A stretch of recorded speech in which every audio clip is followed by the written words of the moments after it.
আসসালামু আলাইকুম, কেমন আছেন? আশা করি আপনারা ভালো আছেন। আলহামদুলিল্লাহ, আমিও ভালো আছি। আজকে আমাদের ক্লাস হবে হিয়তের ব্যবহার নিয়ে। হিয়তের সাথে স্বরবর্ণ বসলে হিয়তের ব্যবহার কি হয়, উচ্চারণ কিরকম হয়, এবং হিয়তের সাথে বাচ্চার ব্যবহার হলে হিয়তের উচ্চারণ কি হয়। তা আসুন দেখে নিই।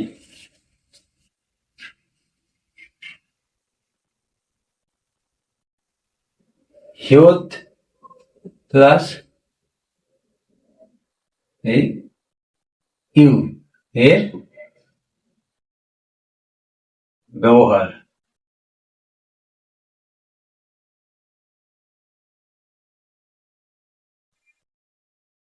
তো বলছে হিয়ত যদি এই ইউ এর সাথে বসে তাহলে হিয়ত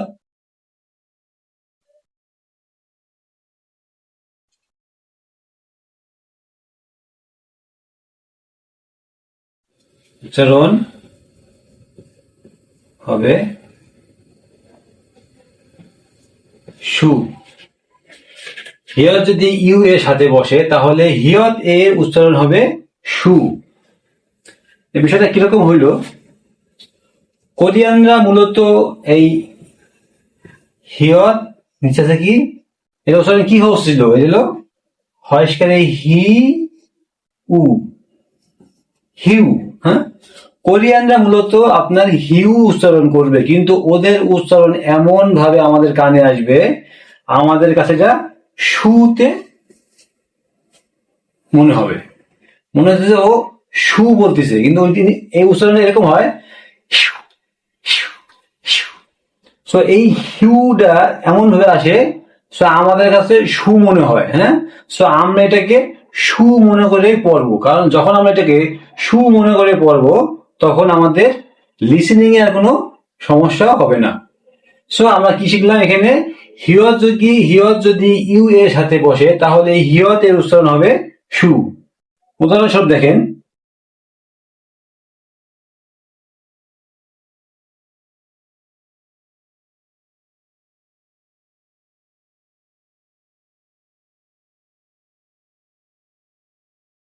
কি বলছে, হিউজিন। হিউজিন, কিন্তু এখানে উচ্চারণ হবে কি, সু জিন, সুজিন।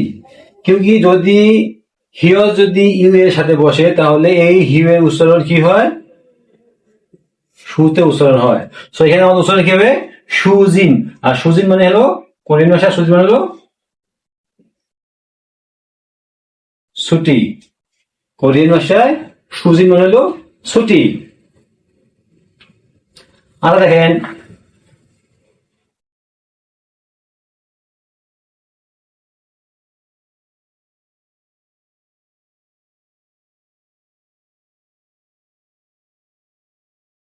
ঠিক আছে, হিউগা। হ্যাঁ, আমরা উচ্চারণ করবো কি, সু। হ্যাঁ, এই সু আর গয়াকারে গা, সুগা। কি বলছে, যদি ইউ এর সাথে বসে এইরকম রূপ নিয়ে তাহলে এই হিউটা কি উচ্চারণ হয়, সুতে উচ্চারণ হয়। এখানে কি হলো, হ্যাঁ, সু গা। সুগা মানে কি, কোরিয়ান ভাষায় সুজিন মানে ছুটি, এই সুগা মানেও ছুটি। হ্যাঁ, সুজিন মানে ছুটি, এই সুগা মানেও ছুটি। আর একটা উদাহরণ দেখেন,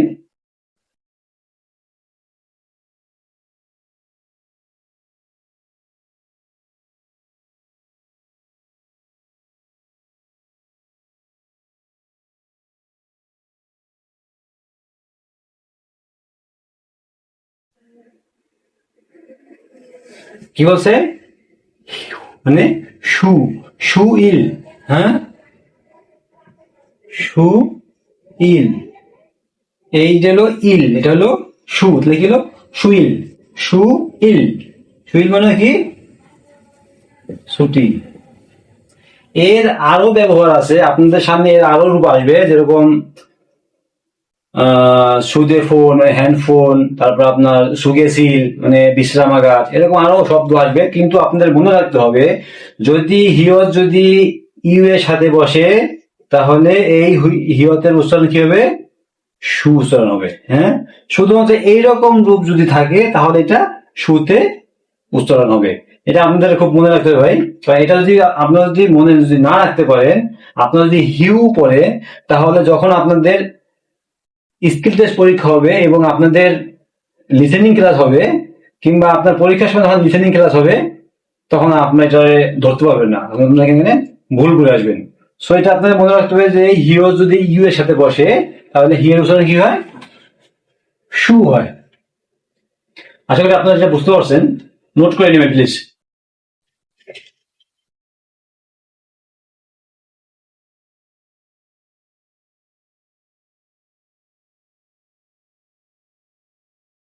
আমরা এখন দেখবো বাথরুমে যদি নিয়ন, রিউল, মিয়ম থাকে এবং উপরে যদি হিয়ত থাকে, তাহলে এর ব্যবহার কি হয়। হ্যাঁ, কি বলছে? বাথরুমে যদি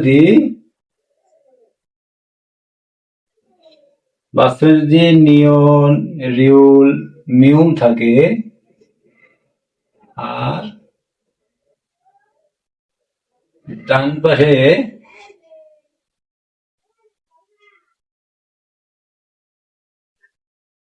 যদি হিয়ত থাকে,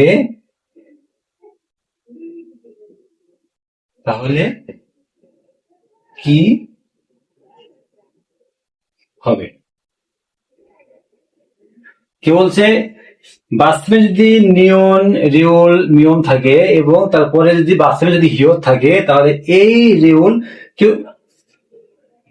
বাথরুমে যদি ব্যঞ্জনবর্ণ থাকে এবং তারপরে যদি হিয়ত থাকে, তাহলে হিয়তের ব্যবহার, হিয়ত হলো একটা দুর্বল শব্দ বা দুর্বল একটা বর্ণ, তখন হিয়ত সবসময় উজ্জ্ব থাকে, হিয়তের ব্যবহার হয় না।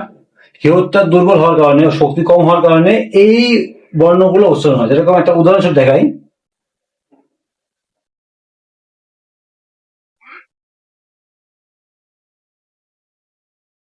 হ্যাঁ, দেখি আছে উ, উ নিচে আছে নট, কি হলো উন, এটা হলো হ্যাং, উন হ্যাং। কিন্তু কি বলছে? বাচ্চা যদি নিয়ন থাকে এবং নিয়নের পরে যদি হিয়ত থাকে, তাহলে এই হিয়তের শক্তি কম হওয়ার কারণে ও হিয়ত ব্যবহার হয় না, এই নিয়নটা এইখানে যায়, নিয়নটা উচ্চারণ হয়। এরকম এরকম উ ন্যাং, কি হলো? উচ্চারণ কেবে উ ন্যাং।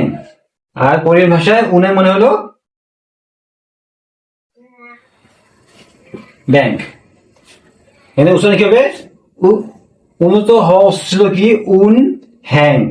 কিন্তু কি বলছে এখানে? বাস্তবে যদি এই বর্ণগুলো থাকে এবং পরে যদি হিয়ত থাকে, হিয়ত একটা মানে কমজোর আর কি, মানে এর শক্তি কম, এর মানে ব্যবহার কম হয়। যখন যদি এরকম রূপ আসে, তাহলে হিয়তের ব্যবহার হবে না, এর শক্তি কম হয়, দুর্বল হওয়ায় এই নিয়নটা উপরে গিয়ে নিয়নের পূর্ণাঙ্গ রূপ নেবে। যেরকম উ ন্যাং, উন্যাং।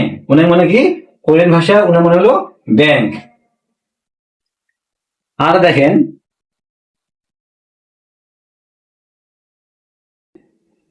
ও রে, কি হলো? ও মূলত হচ্ছে কি ওল হে, এখানে কি হচ্ছে? ও রে। আর কোরিয়ান ভাষা ওরে মানে হলো চলতি বছর। হ্যাঁ, ও রে, ওরে মানে কি?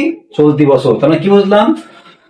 বাস্তবে যদি এই বর্ণগুলো থাকে, নিয়ন, রিয়ল, মিয়ম থাকে এবং পরে যদি হিয়ত থাকে, তাহলে হিয়ত দুর্বল হওয়ার কারণে এই বর্ণগুলো হিয়তে যায় এবং উপরে গিয়ে এই বর্ণগুলোর পূর্ণাঙ্গ রূপ উচ্চারণ হবে।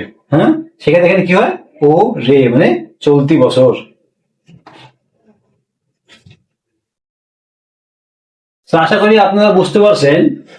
সো এই ছিল আমাদের দুইটা ক্লাস। একটা হলো হিয়তের নিচে যদি ইউ থাকে, তাহলে হিয়ত কিভাবে উচ্চারণ হয়, এবং নিয়ন, রিয়ল, মিয়ম বাসনের পর যদি হিয়ত থাকে, তাহলে এই বর্ণগুলো কিভাবে উচ্চারণ হয়। আশা করি আপনারা বুঝতে পারছেন। তারপরে যদি আপনাদের কোনো বোঝার যদি কোনো ঝামেলা থাকে, যদি আপনারা ক্লিয়ার না বুঝতে পারেন, আপনাদের আপনাদের যদি কোনো প্রশ্ন থাকে তাহলে কমেন্টে আমাকে জানাবেন। আমি আপনাদের কমেন্টে উত্তর দেওয়ার চেষ্টা করবো অতি সত্ত্বর। সো আপনারা এখানে ভালো থাকবেন। আজকের মতো এখানে সমাপ্তি। আসসালামু আলাইকুম।